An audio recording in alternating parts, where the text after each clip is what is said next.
पूरे विश्व में भगवान राम तथा रामायण के अनुयायी अपनी अपनी क्षमता एवं श्रद्धा से प्रत्येक वर्ष रामलीला मंचन करते हैं।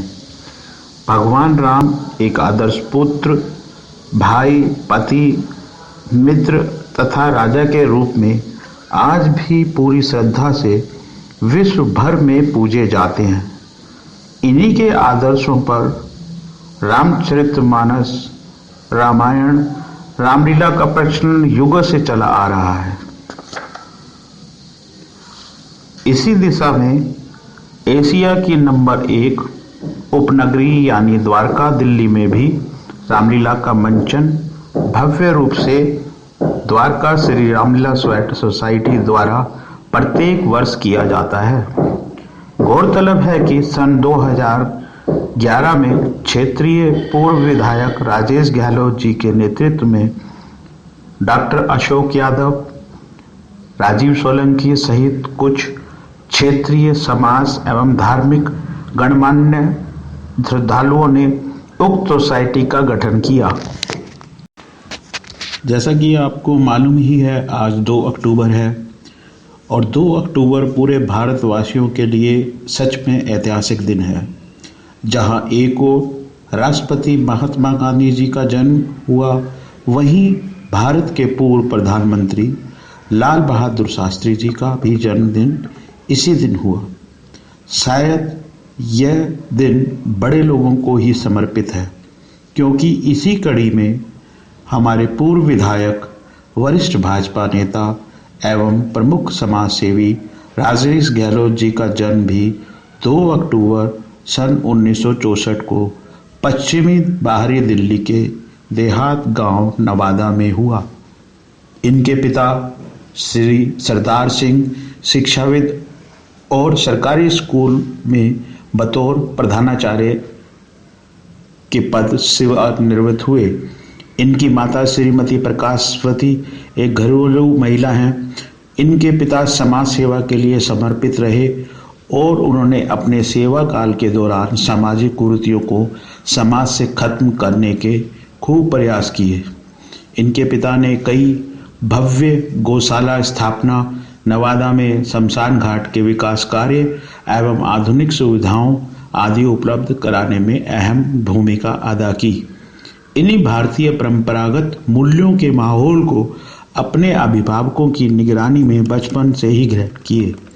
राजेश गहलोत जी बचपन से जरूरतमंदों की मदद करने, तीर्थ स्थलों के निर्माण कार्यों, आर्थिक रूप से पिछड़े वर्गों के शादी करवाने, प्रत्येक व्यक्ति की आम व विशेष समस्याओं को निस्वार्थ हल करने के लिए आगे रहते हैं।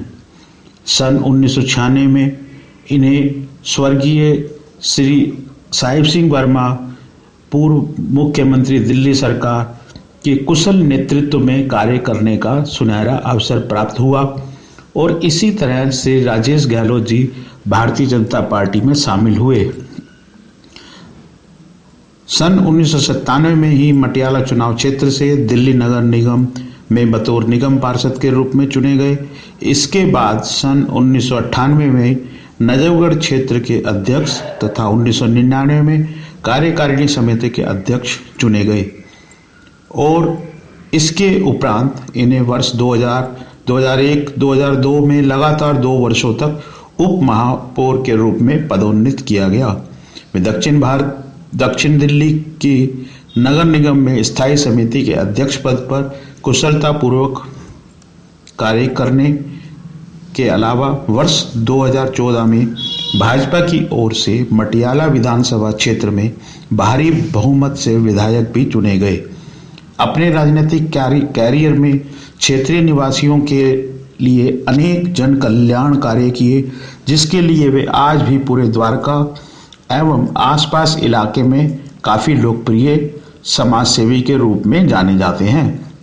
धार्मिक गतिविधियों की अगर बात की जाए, लगभग 20 वर्षों के राजनीतिक कार्य जीवन काल के अलावा राजेश गहलोत जी का बचपन से ही धार्मिक एवं सामाजिक कार्य करने में विशेष रुझान रहा, जिसका जीता जाता उदाहरण है द्वारका सेक्टर 10 में आयोजित होने वाली भव्य रामलीला। जिसकी शुरुआत उन्होंने मुख्य संरक्षक के रूप में जिम्मेदारी लेकर सन 2011 में आरंभ किया। आज इसी रामलीला छठा आयोजन होने जा रहा है। पूरे हिंदुस्तान की विशालतम रामलीलाओं में इस रामलीला को लोग पहचानने लगे हैं। जहां तक उनके पसंदीदा नेतागण की बात की जाए तो उनके दिलो दिमाग में भारतीय स्वतंत्रता सेनानियों के प्रति विशेष आदर व सम्मान रहा है, जिन्होंने देश को आज़ाद कराने में भूमिका अदा की। इनके अलावा पूर्व मुख्यमंत्री अपने सफल जीवन की इस यात्रा पर उनका मानना है कि उनकी सफलता की अगर कुंजी की बात की जाए तो उनके अभिभावकों व शुभचिंतकों का आशीर्वाद, सकारात्मक सोच, सामाजिक कार्य ही मेरी सफलता के लिए प्रेरणा स्रोत साबित हुए हैं। मुझे हर वो इंसान पसंद है जो मेरे साथ भावनात्मक रूप से मुझसे जुड़ा है। मैं अपने क्षेत्र के सभी निवासियों, अधिकारियों व कर्मचारियों की उम्मीदों पर खरा साबित होने के लिए अपना 100% देने का भरसक प्रयास करता हूँ। इन्हीं विषयों से मुझे अधिक मजबूती मिलती है और मैं कभी भी शारीरिक रूप से थका महसूस नहीं करता हूँ, बल्कि मुझे धार्मिक एवं सामाजिक कल्याणकारी कार्य करने में मानसिक संतुष्टि भी प्राप्त होती है। मुझे जो भी आज तक मिला है उसका श्रेय सर्वशक्तिमान ईश्वर तथा मेरे शुभचिंतकों को जाता है, क्योंकि इन्होंने ही मेरे जीवन की सफलता में बहुत ही महत्वपूर्ण भूमिका अदा की है। मुझे पूर्ण विश्वास है कि इन्हीं की बदौलत आने वाले समय में और अधिक सफलताएं अर्जित होंगी। इसी का साक्षात उदाहरण पेश कर रही है रामलीला ग्राउंड सेक्टर 10 में प्रत्येक वर्ष आयोजित होने वाली हमारी द्वारका श्री रामलीला। जय श्री राम। सन 2011 में ही प्रथम बार द्वारका श्री रामलीला सोसाइटी के बैनर तले रामलीला मंचन किया गया, जिसे द्वारका व आसपास के क्षेत्रवासियों ने खूब सराहा। इस आयोजन के बाद द्वारका श्री रामलीला सोसाइटी ने सन 2012 में पुनः रामलीला का मंचन प्रभावशाली ढंग से किया और इसी का नतीजा था कि वर्ष 2013 में भी भारतवर्ष के लोकप्रिय राष्ट्रीय दैनिक समाचार पत्र नवभारत टाइम्स ने श्रेष्ठ रामलीला के अनुसार राष्ट्रीय पुरस्कार से सम्मानित किया। इसी वर्ष यानी 2013 में रामलीला की भव्यता लोकप्रियता को यादगार पलों के रूप में सजोने के उद्देश्य से पहली बार रामलीला की स्मारिका प्रकाशित हुई, जिन्हें वरिष्ठ साहित्यकारों के कर कमलों से विमोचन किया गया।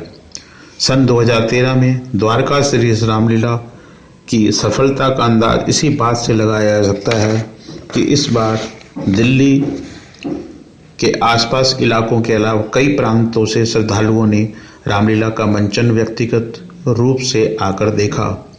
भारत ही नहीं बल्कि विदेशों से भी अनेक अतिथियों ने उपस्थित होकर रामलीला द्वारका की गरिमा को चार चांद लगाए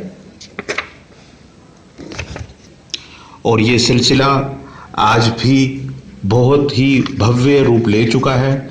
और आज इस भव्य रामलीला ने न केवल द्वारका एवं आसपास के इलाके के लोगों बल्कि देश के विभिन्न प्रांतों तथा विदेशों में रह रहे भारतीय और धार्मिक आस्था रखने वाले बहुत से श्रद्धालु बड़े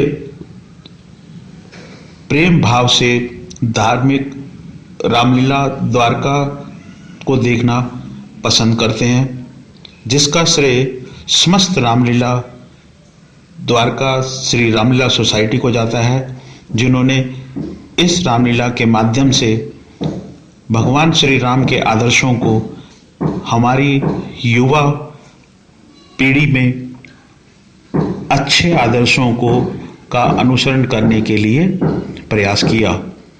जय श्री राम।